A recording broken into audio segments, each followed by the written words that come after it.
चना सत्तू या प्रोटीन पाउडर? डेडलिफ्ट हमें आती नहीं और मैंने वेट लगा दिया 100 किलो। 15 साल पहले जब आपने जिम स्टार्ट किया था तो मैं उम्मीद में आ गया कि अब 3 महीने में तो मेरी बॉडी बनने वाली है। मुझे जिम से बहुत नफरत थी और 40 किलो का लड़का अगर इस हाइट में हो तो मेरे अलग अलग नाम हुआ करते थे।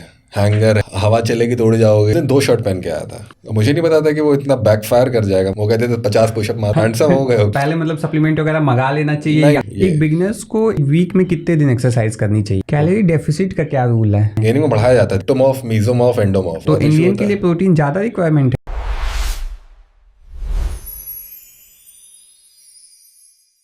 हेलो एवरीवन, मैं हूं प्रशांत और प्रसू टॉक के एक और एपिसोड में आपका बहुत बहुत स्वागत है। आज के इस एपिसोड में हम बात करेंगे जिम के बारे में। जिम होता क्या है, क्या मोटे लोगों को ही जिम करना चाहिए? ऐसे बहुत सारे इंटरेस्टिंग क्वेश्चंस हम आज पूछेंगे हमारे गेस्ट से। जो हमारे गेस्ट हैं आकाश भैया, जो हमारे मेंटोर हैं, हमारे कोच हैं और इन्होंने हैं बहुत सारे लोगों को गाइड किया है जिम के बारे में। इनके पास 15 साल से ज़्यादा एक्सपीरियंस है। तो चलिए मिलते हैं आकाश भैया से। नमस्ते भैया। नमस्कार। कैसे हैं आप? सब बढ़िया। सबसे पहले आपको बहुत बहुत बधाई कि आपने अपना नया जिम स्टार्ट किया। जी थैंक यू। तो उसके बारे में थोड़ा सा बताइए कि जिम स्टार्ट आपने क्यों किया? असल में ये मेरा हमेशा से सपना रहा है कि मैं जिम अपना खुद का खोलूं। अब जाके वो सपना पूरा हो पाया है, 15 साल बाद हो पाया है। तो मैंने अपने जिम का नाम रखा है G3 फिटनेस। G3 का मतलब है ग्रीक गॉड्स जिम जी। तो मैं हमेशा ग्रीक गॉड्स को देख के बहुत इंस्पायर होता था। मुझे लगता था कि ऐसी फिजिक बनानी है कभी, तो मैंने नाम भी वैसे ही रखा है। तो अभी रिसेंटली ओपन हुआ है, तो आप लोग भी ज्वाइन कर सकते हैं। तो अपनी जर्नी के बारे में थोड़ा सा हमें बताइए, हमारे दर्शकों को बताइए कि आपकी जर्नी क्या रही। क्योंकि 15 साल पहले जब आपने जिम स्टार्ट किया था खुद करना, तो उस टाइम पे जिम का इतना क्रेज़ नहीं था। गवर्नमेंट की तरफ से भी कोई मोटिवेशन नहीं था जिम को लेकर के। योगा का भी बहुत ज़्यादा क्रेज़ चल रहा है। तो उस टाइम पे आप कैसे मोटिवेट होते थे जिम को लेकर के कि मुझे जिम जाना है डेली सो करके उठ के? बिल्कुल बिल्कुल, मैं बताता हूँ। असल में मुझे जिम से बहुत नफरत थी जी। मुझे जिम बिल्कुल पसंद नहीं था। और जो जिम वाली जो बॉडी उस ज़माने में भी बहुत कम हुआ करते थे। वो लोग अगर फोटोज डालते भी थे तो मुझे लगता था क्या कर रहे हैं ये लोग। असल में इसके पीछे बहुत गहरा किस्सा है, वो है मेरे कॉलेज का जी। कॉलेज टाइम में मैं हुआ करता था बहुत पतला, 40-45 किलो का था और मेरी हाइट थी 6.1। और 40 किलो का लड़का अगर इस हाइट में हो तो और पतला दिखता है। तो मेरे अलग अलग नाम हुआ करते थे। हैंगर है, ये है, हवा चलेगी तो उड़ जाओगे, ये सब चीज़ें चलती थी। तो पहले मुझे इतना कोई फ़र्क नहीं पड़ता था। हर कोई मिल के यही कहता था कि खाना नहीं मिलता क्या? मैंने कहा यार खाना तो मैं खाता हूँ, ऐसा क्यों बोल रहा है? बार बार यही क्वेश्चंस चलते रहते थे। एक बार कॉलेज की इवेंट की बात है, मैं बताता हूँ कि एक फेस्ट हुआ था कॉलेज में, उत्कर्ष जी। तो उसमें सब लोग अपना बढ़िया गेटअप लेके आते थे कॉलेज में। तो मैं उस दिन 2 शर्ट पहन के आया था। ओके। एक टी शर्ट, उस वक्त ट्रेंड हुआ करता था, 2010 की बात है, टी शर्ट के ऊपर शर्ट ऐसा। मुझे नहीं पता था कि वो इतना बैकफायर कर जाएगा मुझे, कि कॉलेज में सबने बेइज्जती कर दी थी मेरी। यार ये क्या 2 शर्ट क्यों पहन के आए, उड़ जाओगी क्या? इसलिए पहन के आए हो, हवा चल रही है, तेज है, ये बहुत मजाक बना था मेरा जी। उस दिन मुझे रियलाइज़ हुआ यार कुछ तो करना पड़ेगा और ये दिन मैं वापस नहीं आने दूंगा। उस दिन मैंने मन बना लिया था अपना। तो उस टाइम पे आप अकेले थे, अपने आपके साथ दोस्त वगैरह नहीं थे जो साथ? दोस्त थे, वो भी मजे ले रहे हैं, वो भी तफरी चल रही है उनकी भी, वो लोग भी हंस रहे हैं उसी में। किसी ने ऐसे मेरा कोई साथ नहीं दिया उन दिनों में। तो कॉलेज की नई दोस्ती थी, तो इतना कोई बहुत गहरी दोस्ती नहीं थी कि कोई मुझे टैकल करे, हैंडल करे। तो वो बात मेरे दिल पे लग गई थी। उस दिन मैं शांत था, मैं बैठा था शांति से, सोच रहा था कि अब करना क्या है, कैसे करूँगा, लेकिन मैं इनको जवाब ज़रूर दूंगा जवाब। तो फिर कैसे करके फिर मैंने घर गया। मैं बहुत परेशान था मैं, और मुझे ये जिम विम का कुछ पता नहीं था हिसाब। तो मैंने अपने फादर से कहा पापा कोई जिम है आसपास, मुझे करना है। पापा कह रहे थे एक है बेटा, देसी जिम है घर के पास, कर लो चाहे तो। मैंने कहा ठीक है मैं चलता हूँ। मैंने कहा पापा मेरे अंदर तो हिम्मत है नहीं जिम विम जाने की, आप चलिए मेरे साथ, बात कर लीजिए। अच्छा, तो आप फादर्स के साथ जिम जाना स्टार्ट? बिल्कुल बिल्कुल। मैंने कहा आप बात कर लीजिए, मुझे तो शर्म आती है, मुझसे होता भी नहीं है कुछ। मैंने चलो, तो वो जाते हैं फिर मेरे साथ जी जी। तो पापा कहते हैं कि अरे बेटा लड़का हमारा कल से आएगा और ये है वो है, जिम करेगा। मैंने कहा ठीक है। तो उनने ट्रेनर ने कहा कि हाँ इनको भेज दीजिए। तो मैं उम्मीद में आ गया कि अब 3 महीने में तो मेरी बॉडी बनने वाली है। ओके। मुझे लगा 3 महीने बहुत होते हैं बॉडी बनाने में, तो मैं चाहता था जल्दी। नेक्स्ट डे से बहुत फोकस हो गया मैं। सुबह उठ के मैं जाने लगा जिम। वो कहते थे 50 पुशअप मारो, 100 ये करो, 100 स्क्वाट्स करो। मेरे को समझ नहीं आता था, बॉडी बहुत दर्द करती थी, लेकिन मैं करता था कैसे भी उल्टा सीधा। और मुझे पता था कि आज नहीं तो कल कुछ होगा ज़रूर, बॉडी ज़रूर बनेगी शायद, और उस दिन मैं दिखाऊंगा कॉलेज में। ओके। तो मैंने क्या किया, स्ट्रैटेजी लगाई। मैंने कॉलेज जाता था मैं फुल शर्ट पहन के, शर्ट की बटन में पूरे यहाँ तक बंद रखता था, स्लीव्स। मैंने कहा उसी दिन मैं शर्ट उठाऊंगा जब मेरी बॉडी बन जाएगी, बॉडी होगी, और तब तक मैं क्लास में एकदम बेवकूफ़ बन के मजाक अपना उड़ने दूंगा, चाहे जो हो जाए। तो ये मैंने किया, तो लगातार 2 महीना किया। टाइम कब आया जब आपने शर्ट मैं निकाला बता रहा फर्स्ट टाइम हूँ, आपने वही मैंने ज्वाइन किया था जून के टाइम जिम, और आ गया था नवंबर। क्लास में मेरा मजाक वैसे ही उड़ रहा था, सब कुछ वैसे ही चल रहा था। विंटर्स आ गई थी तो हम लोग ब्लेजर पहनते थे कॉलेज में। तो क्या किया मैं थोड़ा फ्रस्ट्रेट हो गया, थोड़ी बहुत बॉडी मेरी डेवलप हो गई थी, फोराम वोराम थोड़े चौड़े हो गए थे, ट्रैप्स वगैरह सब आ गए थे। 6 मंथ के अंदर, नवंबर एक्चुअली कुछ तो मतलब प्रोग्रेस हो गई थी हल्की फुल्की। तो मैंने कहा यार विंटर आ गई है, ब्लेजर भी है। जी। मैं फ्रस्ट्रेट होकर मैंने ब्लेजर ऐसे चढ़ा लिया फोराम पे, और वो पतले शरीर पे जब फोराम ज़्यादा हो तो वो दिखता है, कुछ अलग दिखता है। तो मैं कैंपस में घूम रहा था तो सब लोग देख रहे हैं कुछ अलग सा लग रहा है लड़का। तो एक लड़की ने मुझे बुलाया, मेरी मतलब दूर की फ्रेंड थी वो कॉलेज में। अरे यार तुम बहुत बदले हुए लग रहे हो आकाश, क्या बात है? मैंने कहा बस नहीं, हैंडसम हो गए हो, क्या बात आ रही? थोड़ा बहुत कुछ खाता पीता हूँ मैं, डाइट ले रहा हूँ थोड़ा। नहीं बहुत अच्छा है। तो हमारे कुछ फ्रेंड्स एमिटी के भी हैं, तो उन्होंने कहा कि एमिटी के दोस्तों से बात होती है ये वो? मैंने कहा नहीं यार कुछ नहीं होती है। वो तो हमारे में पूछ रहे थे ये वो, ऐसे करके लोगों के मुझे फ़ोन आना चालू हो गया अगले दिन से, यार बहुत हैंडसम हो गए हो, गर्लफ्रेंड बना लो मुझे, ये वो। मैंने कहा यार ऐसा मैंने क्या कर दिया है, थोड़ा सा बस ट्रांजिशन ही तो किया है। 4-5 मंथ्स का ये, हाँ 4-5 मंथ्स का बस बेसिक सा था। ओके। ये करते करते मुझे चढ़ गई मोटिवेशन, मैंने कहा मैं यही करूँगा। इसमें डेप्थ में जाने लगा मैं, और डेप्थ में जाते जाते फिर मेरी बॉडी डेवलप होने लगी, और मेरी डीपीज बदलने लगी, थोड़ी चेंज आती थी, अब थोड़ी मस्कुलर दिखती थी। तो ऐसे थोड़ी पॉपुलैरिटी हो गई कॉलेज में, और जूनियर्स आए उनके बीच में पॉपुलर हो गया मैं। तो कई लड़कियां ऐसे मतलब प्रपोज भी कर देती थी हवा में, मतलब मिलने आ जाती थी कैंपस के बाहर। तो कोई गर्लफ्रेंड बनी इस टाइम पे? बनी थी, बिल्कुल बनी थी, लेकिन फॉलोअर बहुत बढ़ गए थे लड़कियों में, मतलब क्रश हो गया था मैं उन ज़माने में लड़कियों का, इतना तो मुझे समझ में आने लगा था। तो ये सब चीज़ें करते करते फिर मैंने सोचा कि यार इतना जब मुझे शौक है बॉडी बनाने का, तो इसको प्रोफेशनली क्यों ना करें जी। तब मैंने इसमें डेप्थ पकड़ी जी। मैंने कर दिया कंपटीशन बॉडी बिल्डिंग में, और काफ़ी मैंने मेडल वेडल लाया इधर उधर से, यूपी लखनऊ के, तब जाके मुझे मिला कुछ।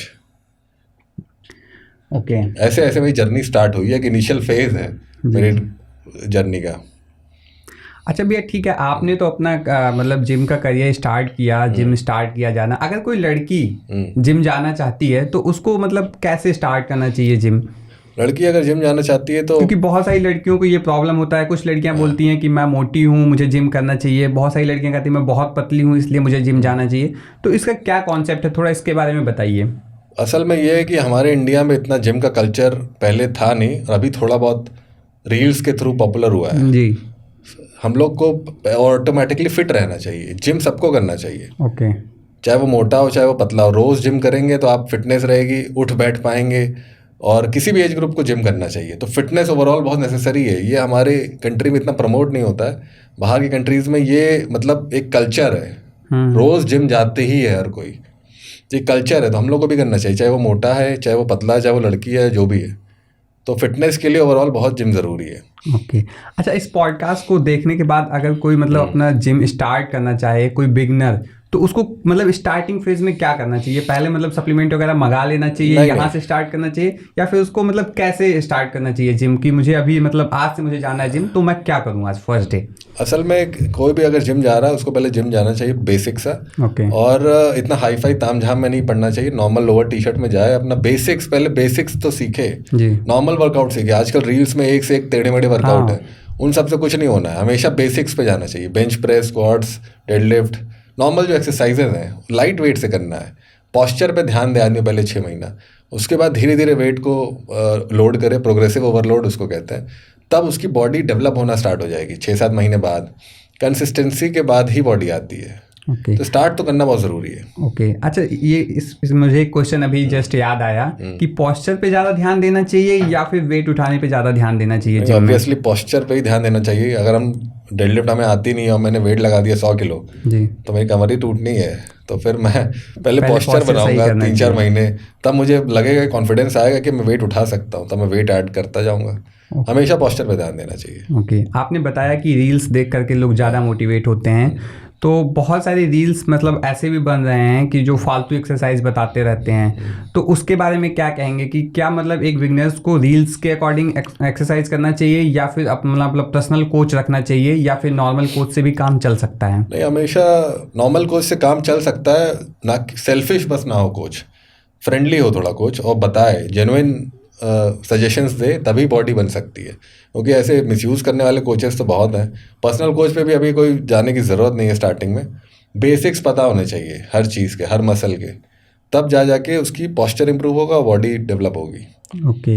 एक बिगिनर्स को एक दिन मतलब एक वीक में कितने दिन एक्सरसाइज करनी चाहिए? बिगिनर अगर हफ्ते में 5 दिन भी कर रहा है तो बहुत बेटर है, मतलब बढ़िया है। 5 दिन उसे जाना चाहिए। और अगर वही बहुत फिटनेस एंथुसियास्ट है तो 6 दिन जाए, बढ़िया है। ओके। एक दिन रेस्ट जरूरी है। मुझे अभी जस्ट एक क्वेश्चन याद आया कि जैसे कोई बिगनर से स्टार्ट करता है तो उसे मिक्स पे जाना चाहिए पहले, या कब से उसे रेगुलर मतलब सिंगल बॉडी ट्रेन करना स्टार्ट करना चाहिए? वो डिपेंड करता है। अगर उसका मिक्स पहले स्टार्टिंग में मिक्स आदमी कर सकता है, सारे मूवमेंट्स को देख सकता है, क्या पता उसका एल्बो में इंजरी है या क्या, सब पता चल जाता है हफ्ते 2 हफ्ते में। उसके बाद धीरे धीरे वो अपना एक प्रोटोकॉल फॉलो कर सकता है एक्सरसाइज का, सिंगल मसल या डबल मसल। कई लोग चेस्ट शोल्डर ट्राइसेप एक साथ करते हैं, पुश पुल लेग्स करते हैं कई लोग। धीरे धीरे वो प्रोटोकॉल फॉलो होगा, फिर उसमें कंसिस्टेंसी आएगी, तब जाके बॉडी बनेगी। मतलब ये फिक्स नहीं है फिक्स कि कुछ नहीं है, कितने दिन तक बॉडी क्या रिस्पॉन्स दे रही है वो डिपेंड करता है। लेकिन स्टार्टिंग में थोड़ा फ्लो होना चाहिए एक्सरसाइज करने का, उसके लिए शायद भले ही ट्रेनर 1 महीना मिक्स कराए। अब बिगनर्स की बात हो रही है तो एक बहुत इंटरेस्टिंग क्वेश्चन उठता है कि डाइट प्लान, मतलब बिगनर्स को डाइट कैसे फॉलो करना चाहिए, उसके प्लान्स में क्या क्या ऐड ऑन करना चाहिए स्टार्टिंग में? तो थोड़ा सा डाइट प्लान के बारे में बताइए बिगनर्स के लिए। डाइट प्लान तो ये है कि बॉडी के गोल पे डिपेंड करता है। अगर मैं मोटा हूँ और मैं जिम जा रहा हूँ तो मैं कोशिश करूंगा जो मैं डाइट खाता हूँ उससे थोड़ी कम खाऊं स्टार्टिंग में। और मैं पतला हूँ, मैं जिम जा रहा हूँ, मैं कोशिश करूंगा मैं ज़्यादा खाना खाऊं ताकि वो शरीर में लगे। तो स्टार्ट ऐसे होगा, फिर जब ये कंसिस्टेंसी मेंटेन हो जाएगी 1-1.5 महीने की, तब फिर प्रॉपर डाइट चलेगी कि खाना क्या है। कैलोरी डेफिसिट का क्या रूल है? कैलोरी डेफिसिट का वो फैट लॉस का पूरा रूल है। अगर फैट लॉस हमें करना है, जैसे हमको 2 किलो गिराना है 1 महीने में, तो हमें कैलोरी डेफिसिट पे धीरे धीरे जाना पड़ता है। मतलब हर हफ्ते हमें कुछ ना कुछ कम करना है। मैं इस हफ्ते अगर 5 रोटी खाता हूँ पर डे, तो अगले हफ्ते से शायद मैं 4 ही रोटी खाऊँ, ये डेफिसिट कर रहा हूँ मैं। तीसरे हफ्ते से मैं शायद 2 ही रोटी खाऊँ, 5वें हफ्ते शायद मैं 1 ही रोटी खाऊँ। तो ये डेफिसिट धीरे धीरे किया जाता है कैलोरीज में, तब जाके फैट लॉस आने लगता है। और गेनिंग में उल्टा किया जाता है। गेनिंग में बढ़ाया जाता है धीरे धीरे। 5 रोटी खा पा रहे हैं, यही क्षमता है, फिर लगा नहीं यार गेन तो करना है, तो थोड़ा और बढ़ा लिया खाना, थोड़ा और खाना बढ़ा लिया। हर हफ्ते ऐसे गेन होता है या कट होता है। मैंने एक चीज़ सुना है कि बहुत लोग जिम स्टार्ट करते हैं और स्टार्ट करने के कुछ टाइम के बाद में, जैसे 2 महीने तक जिम किया उन्होंने, थोड़ा सा अपना फिजिक भी सही कर लिया, देन उसके बाद जैसे ही वो जिम छोड़ देते हैं तो क्या ऐसा होता है कि उनकी बॉडी बहुत जल्दी मतलब डिग्रेड हो जाती है, बहुत जल्दी पहले वाले ही पोस्चर में आ जाती है? बॉडी टाइप पे डिपेंड करता है। बॉडी टाइप 3 टाइप की है, एक्टोमॉर्फ, मेसोमॉर्फ, एंडोमॉर्फ। एक्टोमॉर्फ जैसे कि मैं हमेशा से पतला रहा हूँ, मैं कुछ भी खा लूँ मैं मोटा नहीं हो सकता। एक्टोमॉर्फ और मेसोमॉर्फ में क्या डिफरेंस है? एक्टोमॉर्फ, मेसोमॉर्फ और एंडोमॉर्फ 3 बॉडी टाइप है जी। और मेसोमॉर्फ ऐसा होता है जो मिड का होता है, वो ना कि ज़्यादा पतला है ना कि ज़्यादा मोटा है, वो उसको मतलब ठीक स्टेट है उसकी। उसको कोई पतला भी नहीं कह रहा है, उसको कोई मोटा भी नहीं कह रहा है, उसकी स्टेट ऐसी है बाय डिफॉल्ट। हमारी एक्टोमॉर्फ है, हम लोग पतले हैं, हम लोग कुछ भी खाएं बॉडी नहीं बनने वाली है। हमको ज़बरदस्ती पुश करना पड़ता है, हम लोग हार्ड गेनर हैं। ज़बरदस्ती जब तक वेट नहीं उठेगा तब तक खाना लगेगा नहीं। और उसके बाद आता है 3rd कैटेगरी जो कि है एंडोमॉर्फ। एंडोमॉर्फ मतलब आप पहले से ही मोटे हैं, आपको लगता है कि आप थोड़ा 1 रोटी ज़्यादा भी खा रहे हैं तो मोटे हो जाएंगे, वो बॉडी टाइप अलग है। एंडोमॉर्फ लोग अगर जिम छोड़ेंगे तो वो मोटा होना उनका तय है। मेसोमॉर्फ अगर जिम छोड़ेगा तो धीरे धीरे उसका गेन होगा। एक्टोमॉर्फ जिम छोड़ेगा वो पतला हो जाएगा। तो मेसोमॉर्फ वाली बॉडी सबसे बेस्ट आई थिंक है कि जिसको ज़्यादा प्रॉब्लम भी नहीं होता है। वो जेनेटिक्स पे डिपेंड करता है पूरा। ओके। एंड जब डाइट प्लान के बारे में डिस्कस हो रहा है तो वेजिटेरियन नॉन वेजिटेरियन के बारे में तो डिस्कशन कंपलसरी है। बिल्कुल बिल्कुल। तो जिम में क्या वेज खाने से प्रोटीन इंटेक कंप्लीट करना पॉसिबल है? पॉसिबल बिल्कुल है, लेकिन मतलब ऐसे वेजिटेरियन लोग हैं हमारे, सब लोग कई अच्छे बॉडी बिल्डर्स हैं, तो बिल्कुल पॉसिबल है। लेकिन नॉनवेज को थोड़ा इजी हो जाता है नॉनवेज वालों को। क्योंकि हम लोग अगर मैं जैसे नॉनवेज खाता हूँ तो मैं अंडे चिकन से एक एक अंडे में जैसे 5 से 6 ग्राम तक प्रोटीन होता है जी। मुझे अगर रोज़ 100 ग्राम बनाना है, मैं थोड़े अंडे खा लूँगा, थोड़ा चिकन खा लूँगा, 100 ग्राम तुरंत बन जाएगा। वेज वालों को अगर पर डे 100 ग्राम का प्रोटीन इंटेक करना है, वो कहाँ से करेंगे? कितना ही पनीर खा लेंगे, कितना चने भिगा लेंगे, मतलब एक डेली मेहनत का टास्क है। हाँ, मतलब डिपेंड करता है कितना तो खाना ऐसा नहीं कि वो कर नहीं सकते, कर सकते हैं, लेकिन थोड़ी उनकी मेहनत ज़्यादा है। हमारी मेहनत थोड़ी ईजी हो जाती है, तो हम लोग कंप्लीट कर ले जाते हैं। आप तो दोनों मतलब फॉलो करते हैं, वेज नॉन वेज। तो मुझे थोड़ा सा बताइए कॉस्टिंग का क्या इफेक्ट आता है, कि वेज ज़्यादा महंगा पड़ता है या नॉन वेज?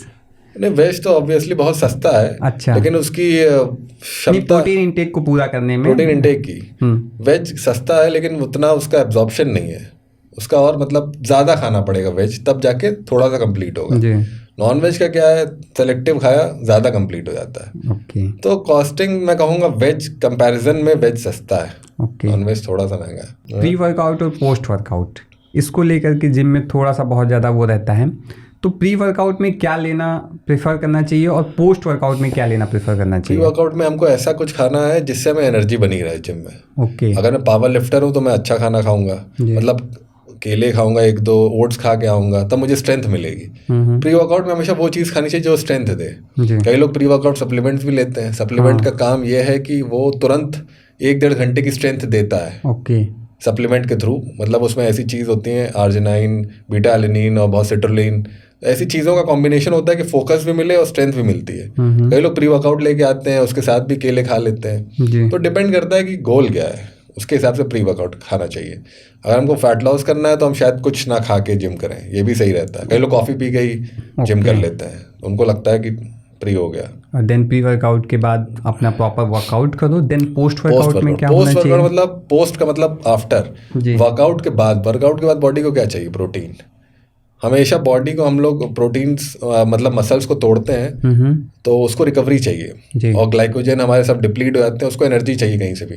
तो पोस्ट वर्कआउट में कॉम्बिनेशन होता है कार्ब्स और प्रोटीन का, उसमें प्रोटीन का रेशियो बहुत ज़्यादा होता है। तो मतलब कई लोग प्रोटीन शेक ले लेते हैं 1-1.5 स्कूप, उसमें उनका 30-40 ग्राम मिल जाता है, और कई लोग थोड़ा सा कुछ कार्ब्स भी खा लेते हैं। तो पोस्ट वर्कआउट बहुत ज़रूरी है, तभी रिकवरी हो पाएगी, तभी बॉडी काबिल बन पाएगी कि अगले दिन वर्कआउट कर पाए। से आपने बोला कि पोस्ट वर्कआउट में प्रोटीन ले लेते हैं, तो प्रोटीन लेना क्या नेसेसरी है, ज़रूरी है कि प्रोटीन हर इंसान ले? बिल्कुल लेना ज़रूरी है।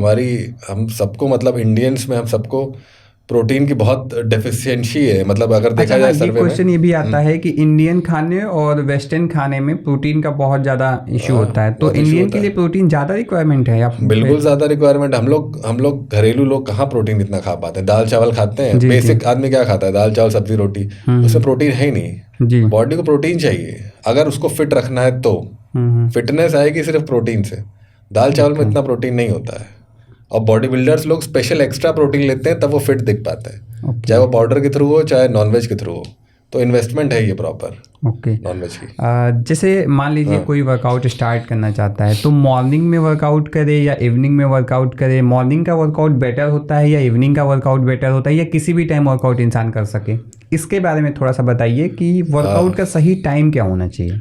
देखा जाए तो इसमें कोई टाइम नहीं होता है, लेकिन कई लोगों की प्रेफरेंस होती है। कई लोगों को लगता है कि सुबह ऑफिस से पहले वो करेंगे तो एनर्जेटिक फील करेंगे, तो वो जिम के पहले ऑफिस के पहले ही वर्कआउट निपटा देते हैं। और कई लोगों को लगता है वो शाम को जब तक सब लोड कर लेंगे खाना पीना, तब उनकी स्ट्रेंथ ज़्यादा रहेगी, तो वो लोग शाम को वर्कआउट करते हैं। जैसे कि मुझे वेट्स चलाने का बहुत मतलब आदत है, मैं हैवी वेट्स चलाता हूँ, तो मैं खा पी के ही शाम को जिम जाता हूँ। मैं सुबह जिम नहीं कर सकता, मुझसे वेट ही नहीं उठेगा। तो सबकी प्रेफरेंस है, और अगर जिम छूट रहा है तो दिन में कभी भी हो जाए, वो ज़रूरी है। ओके।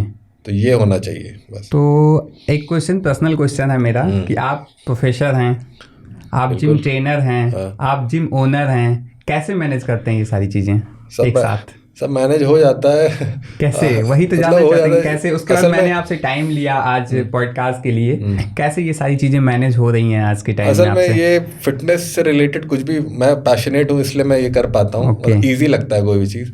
अगर इतना पैशन ना होता तो शायद हम लोग ना कर पाते, मन भी नहीं करता इसके बारे में बात करने का। तो ये पैशन ही है जो सब कुछ मैनेज करवा दे रहा है। ओके।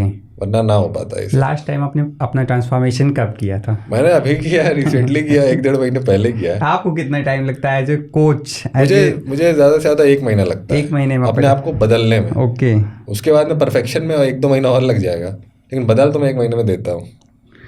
तो इसके साथ साथ हम आपसे कुछ रैपिड फायर क्वेश्चंस पे आते हैं, जो मतलब आपने कुछ इसमें बहुत सारे क्वेश्चंस का आपने जवाब दे भी दिया है, बट वन वर्ड में हम जवाब चाहते हैं इन सारे क्वेश्चंस का।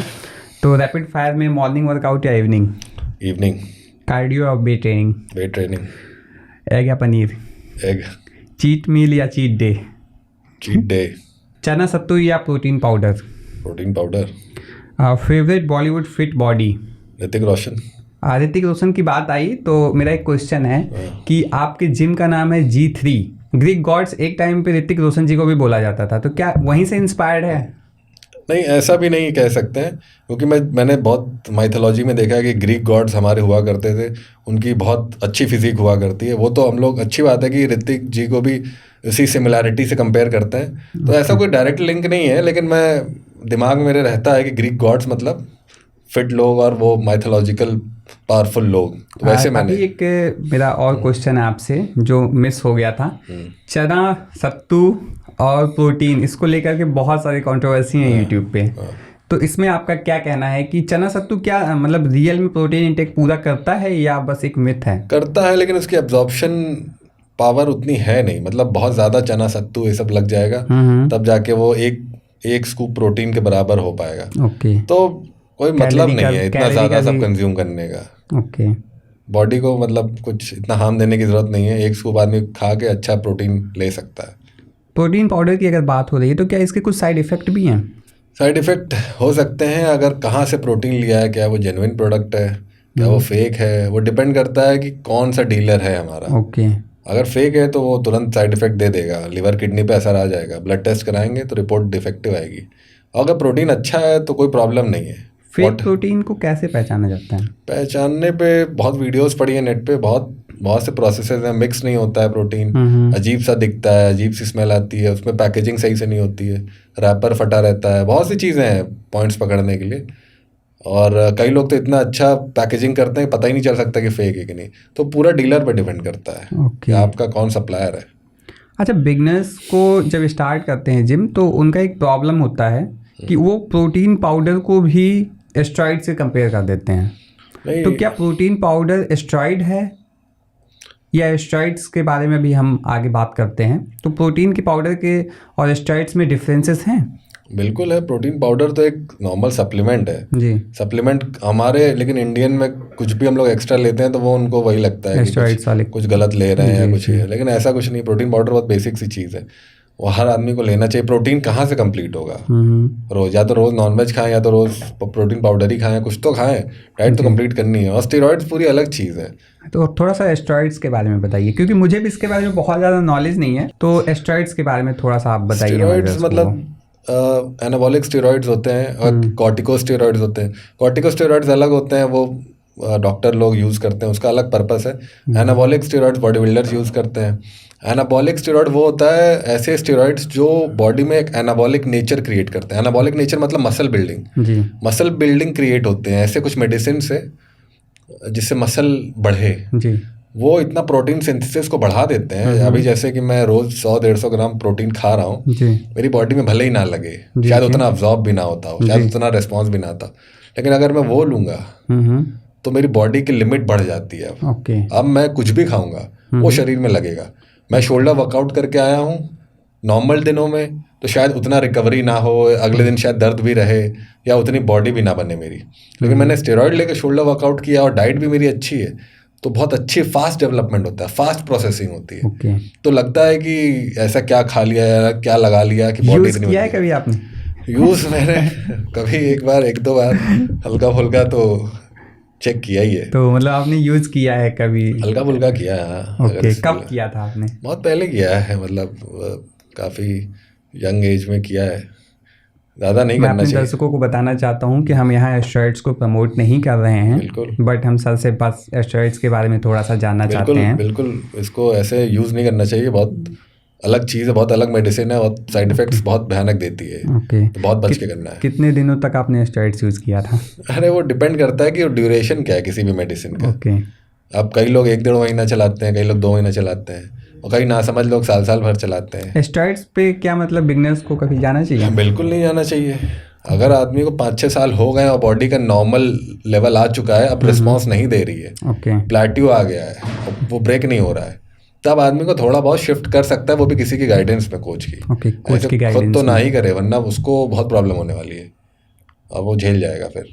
तो बस हमने सारे टॉपिक्स पे डिस्कशन किया है, जिसमें हमने बहुत सारे टॉपिक्स को कवर किया। अगर हमसे कोई टॉपिक्स छूट रहा है तो कमेंट बॉक्स में आप ज़रूर लिखिए। हम नेक्स्ट टाइम आकाश भैया को बुलाएंगे अपने पॉडकास्ट में और उनसे इन सारे क्वेश्चंस पे फिर से बैठेंगे और बात करेंगे। तब तक के लिए आप हमारे चैनल को सब्सक्राइब करें और इस पॉडकास्ट को लाइक करें और अपना एक प्यारा सा कमेंट ज़रूर लिखिए, जो हम नेक्स्ट पॉडकास्ट में आकाश भैया से पूछेंगे। तब तक के लिए बाय बाय।